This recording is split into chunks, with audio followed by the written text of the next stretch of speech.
দ্রুত পরিবর্তনশীল সম্প্রদায়ে জাদুঘরের ভবিষ্যৎ, এই প্রতিপাদ্যকে সামনে রেখে প্রত্নতত্ত্ব অধিদপ্তর খুলনা ও বরিশাল বিভাগের উদ্যোগে আন্তর্জাতিক জাদুঘর দিবস পালিত হয়েছে।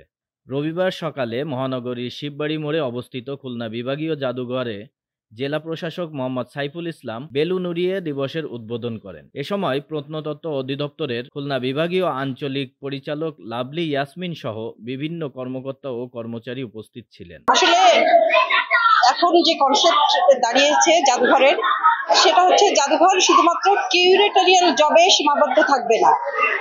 এখানে অতীত, ভবিষ্যৎ এবং বর্তমানকে রিলেশন করে জাদুঘর ডিসপ্লে করতে হবে এবং প্রান্তিক জনগোষ্ঠীর কথা বলতে হবে। জাদুঘর হবে প্রযুক্তি নির্ভর। এটাই ছিল আজকে আমাদের জাদুঘরের প্রতিপাদ্য। এবং আমরা ন্যাশনাল গার্লস হাই স্কুল থেকে আসছি।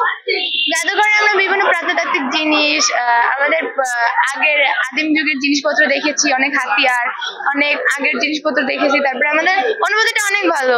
আমরা আগে অনেকবার আসছি, কিন্তু এবার আমরা আরো আমাদের আশেপাশের ফ্রেন্ডদের নিয়ে আসছি, অন্য স্কুলের ফ্রেন্ডদের নিয়ে আসছি। এই জন্য অনেক মজা। বাইরে নিয়ে আজকের রেজাল্টে অনেক মজা হয়েছে, অনেক ভালো লাগছে। আনুষ্ঠানিক উদ্বোধন শেষে বর্ণাঢ্য শোভাযাত্রা শহরের গুরুত্বপূর্ণ সড়ক প্রদক্ষিণ করে শহীদ হাদিস পার্ক হয়ে পুনরায় খুলনা বিভাগীয় জাদুঘরে এসে শেষ হয়। শোভাযাত্রায় বিভিন্ন শিক্ষা প্রতিষ্ঠান থেকে অংশগ্রহণকারী শিক্ষক, শিক্ষার্থী, সাংবাদিক, ইতিহাস, ঐতিহ্য গবেষক সহ বিভিন্ন শ্রেণী পেশার মানুষ অংশগ্রহণ করেন।